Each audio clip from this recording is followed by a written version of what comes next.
tentang perbedaan perjanjian lama dengan perjanjian baru apa Kak ya? Perjanjian apa? Perjanjian lama dan perjanjian baru, perbedaan antara kedua itu Kak. Perjanjian lama itu adalah penglihatan akan masa depan. Penglihatan, vision, masa depan itu sudah terlihat seperti apa. Itulah yang kita kenal sebagai nubuatan, bukan lubuatan ya. Penglihatan akan masa depan. Perjanjian baru itu penggenapan, benarlah terjadi yang dilihat di masa lalu itu. Jadi kalau Musa, misalnya Musa ya, ini di zaman ini tahun 1500 tahun sebelum Masehi, sudah melihat Yesus itu disalib. Ditulis di dalam Ulangan 21 ayat 22 sampai 23. Dia melihat ada yang disalib. Nah, perjanjian baru itu di 2000 tahun yang lalu, tahun 0 yang kemarin Masehi itu dilihat oleh bangsa Israel. Oh, ini toh yang disalib itu. Nah, itu. Gitu. Naik aja mabok agama. Saya Yahudi ingin bertanya kenapa Torah diambil menjadi perjanjian lama. Torah itu memang perjanjian lama. Kalau kamu nanya kenapa Torah diambil, bukan Torah diambil. Tapi Taurat itu memang perjanjian lama yang dilakukan Allah dengan bangsa Israel. Bukan ngarang, kan kalian nggak tahu apa-apa. Bukunya aja nggak punya kalian. Ya, itu. Kalian nggak tahu kan. Taurat itu bukan diambil. Tapi Taurat itu adalah ajarannya Yesus yang dikasihkan kepada Musa. Dulu Allah berjanji akan menyelamatkan manusia. Semuanya itu janji. Setelah digenapi, maka janji itu jadi terbukti. Ditunaikan. Gitu. Setelah ditunaikan, jadinya apa? Ya perjanjian baru. Sama aja kayak kadrun. Enggak dong. Enggak sama dong dengan kadrun. Karena yang saya bicarakan ini yang sudah terjadi. Kalau kadrun itu ngomong nggak ada yang terjadi. Contoh, orang Yahudi yang dikutuk jadi monyet nggak kejadian. Bulan yang dibelah sampai sekarang ini masih utuh. Loh, kalau yang saya katakan ini ya bukan kayak kadrun. Kenapa? Karena yang saya katakan ini udah kejadian. Yesus disalib udah kejadian. Yesus bangkit udah kejadian. Yesus lahir udah kejadian. Semuanya udah kejadian. Semuanya sudah kejadian. Jadi saya nggak kayak kadrun. Paham ya? Silakan Bang Risman, ada lagi yang mau ditanya? Iya Kak, terakhir pertanyaan saya Kak, pada saat penyaliban Yesus, bukankah, mohon maaf kalau salah Kak, tolong dikoreksi, pada saat penyaliban ada 3 orang yang disalibkan Kak. Siapa orang itu Kak, selain Yesus? Perampok, coba baca di dalam Mazmur 22. Dia harus terhitung di antara pemberontak. Yang diselamatkan itu yang ditulis di dalam Alkitab, yaitu Santo Dismas. Kenapa? Karena namanya tercatat dalam kerajaan kitab kehidupan. Sementara penjahat yang di sebelah kirinya itu tidak diselamatkan karena dia mengolok-olok Tuhan Yesus. Jadi udah tahu, yang sebelah itu Santo Dismas. Udah? Santo Dismas ya?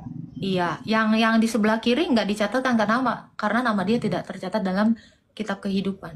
Yang tercatat dalam kitab kehidupan itu adalah orang yang di sebelah kanan Yesus. Penjahat yang di sebelah kanan Yesus. Berarti yang satu lagi nggak dianggap Kak? Bukan nggak dianggap, kan dia menolak. Menolak untuk percaya bahwa Yesus itu adalah Raja di atas segala raja.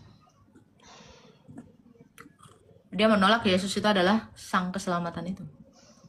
Bukan nggak dianggap, dia yang tidak menganggap Yesus sebagai keselamatan. Jangan dibalik dong. Gimana? Iya Kak. Karena sampai sekarang ini saya belum tahu siapa sih di samping kanan kirinya Yesus pada saat penyaliban gitu Kak. Saya cari-cari di Alkitab nggak ketemu. Bagaimana kalau kamu mencari namamu di dalam kitab kehidupan? Siapa tahu nggak ada. Nggak nyesel tuh. Daripada nyari nama orang, mending kamu cari namamu. Udah yakin ada di dalam kitab kehidupan. Nah, ini memang akan pedes kalau ngomong sama saya. Daripada kamu sibuk nyariin orang, cari namamu sendiri gitu. Pastiin kalau kamu itu terdaftar dalam kitab kehidupan. Kalau sempet nggak terdaftar, mohon maaf. Nanti sama seperti yang di sebelah kiri Yesus. Nggak ada namamu. Iya kan? Gimana tuh? Bahaya juga itu Kak ya. Nah itu makanya Yesus bilang apa di dalam Alkitab? Janganlah kamu bersukacita karena roh-roh itu berhasil kamu usir. Tetapi bersukacitalah karena namamu terdaftar dalam kitab kehidupan. Kalau namamu sudah ada di dalam kitab kehidupan, maka kamu itu adalah kewargaan sorga. Hati-hati bang, siapa tahu kita kewargaan neraka. Jangan sampai lah Kak, amit-amit. Nah, jadi kalau ada ajaran yang mengajarkan menjadi kewargaan neraka, kok pikir aja dulu 20 juta kali mau masuk agama itu. Nah, jadi jangan sampai kita menjadi kewargaan neraka, karena nanti diselamatkan dari neraka. Oh, saya nggak mau bang, mohon maaf.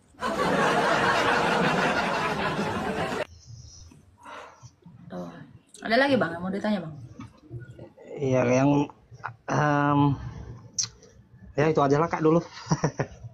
Iya, oke. Kita naikkan yang lain ya. Ya, makasih Kak ya. Ya, Tuhan berkati. Ini si Risman ini rajin nanya tempatku ini. Semoga jadi pendengar ya, jadi pelaku firman ya. Bukan Amin, jadi amin, pendengar amin. firman aja ya. Amin. Thank you Kak, thank you. Selamat Natal. Ya Tuhan berkati Kak, selamat Natal Kak. Halo, TMM YSTNDN. Halo. Halo, Nah, silakan Pak mau bertanya. Salam. Salam Pak, salam. Kak saya Kristen. Ya, silakan mau bertanya Pak. Saya hanya nanya aja ini tentang apa Adam jatuh ke dalam dosa. Maksudnya jatuh ke dalam dosa itu dia berbuat dosa apa itu Kak? Makan buah. Apa itu enggak kiasan? Bukanlah. Yesus suruh Bukan. jangan makan, terus kok makan. Artinya kan Adam melawan Yesus. Melawan Yesus, Jadi- tidak taat terhadap Yesus itu dosa. Karena dosa adalah ketidaktaatan.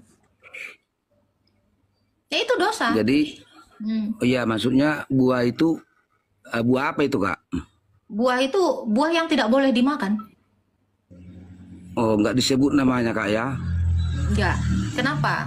Namamu disebut nggak di dalam kitab kehidupan? Nah itu, jangan sibuk kita nyari nama orang, nyari nama buah, sementara nama kita itu nggak ada di dalam kitab kehidupan, itu nanti bisa bahaya buat kita. Itu. Jadi dosa apa yang dilakukan Adam dan Hawa? Ya tidak taat. Karena dosa itu adalah ketidaktaatan, perseteruan dengan Allah, melawan Allah. Dosa itu kan melawan Allah. Jangan makan, kau makan. Nah, inilah sebabnya kenapa orang Kristen itu disuruh berpuasa. Karena dosa itu jatuh kepada kita ketika kita tidak bisa menahan perut kita. Nah, di 1 Timotius dikatakan itu, latihan badani berguna hanya untuk sementara, tetapi ibadah, karena puasa itu ibadah, tetapi ibadah itu berguna untuk kehidupan kita yang saat ini dan yang akan datang. Karena mengandung janji. Nih saya bawa ayatnya ya. Makanya kenapa hari ini kita udah bebas puasa, kemarin itu 1 bulan kita berpuasa menjelang kelahiran Yesus ya. 1 Timotius 4 ayat 8 ya, dikatakan gini, latihan badani terbatas gunanya, tetapi ibadah itu berguna dalam segala hal karena mengandung janji baik untuk hidup saat ini dan yang akan datang. Itulah puasa. Ini dalilnya di mana kita orang Kristen itu disuruh berpuasa. Supaya apa? Kita itu bisa dilatih agar tidak jatuh ke dalam dosa seperti yang terjadi di saat Adam itu tidak taat kepada Allah. Paham, Bang? Paham, Kak, paham. Nah itu, jadi kenapa orang Kristen itu perlu berpuasa? Supaya tidak jatuh ke dalam dosa sama seperti Adam. Coba waktu itu Adam berpuasa, nggak dosa tuh, ya kan? Jadi menurut kakak itu contoh yang nggak terjadi itu persetubuhan antara Adam dan Hawa. Makanya cuman hanya diperhalus saja makan buah, nggak itu maksudnya itu, Kak? Oh, nggak ada. Mana ada Alkitab itu memperhalus jadi bohong kayak yang kau bilang tadi. Tidak bersetubuh. Hubungannya apa?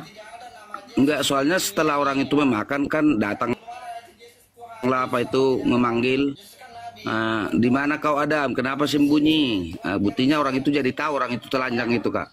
Ya karena mereka sudah terpisah dari Allah. Kan sebelumnya nih manusia ini, Bang, bersatu dengan Allah, kudus kan. Adam ini mengenakan kemuliaan Allah. Kan manusia diciptakan telanjang. Tetapi karena dihembuskan roh Allah, Allah adalah terang, maka Adam ini bercahaya, Bang. Ketika mereka dua telanjang, itu belum ada dosa. Mereka ini kan penuh dengan kemuliaan. Abang kalau lihat lampu, itu cahayanya yang besar banget, abang nggak bisa lihat bohlam itu seperti apa toh.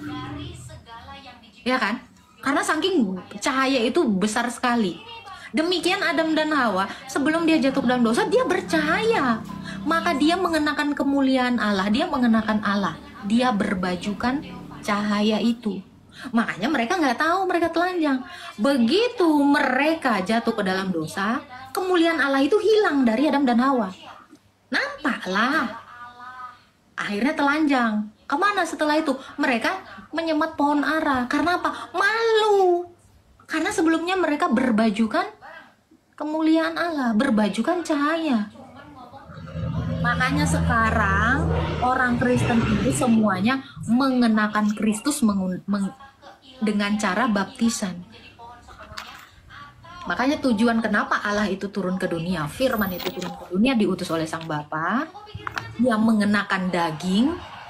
Yesus itu adalah Allah yang mengenakan daging. Allah mengenakan kemanusiaan. Kita manusia mengenakan Allah. Ini yang artinya sorga tadi. Manunggal. Gitu loh, Pak. Jadi tuh sorga itu apa? Ya itu keadaan di mana manusia itu mengenakan Allah, Allah mengenakan manusia. Dan ini adalah kodrat ilahi yang kita ambil. Ini yang dinamakan rupa Allah. Sebelumnya segambar dengan Allah, lalu mengenakan rupa Allah. Siapa rupa Allah? Yesus. Jadi kenapa Adam dan Hawa itu dosa? Bukan karena dia makan buah itu, karena dia sudah tidak taat. Itu.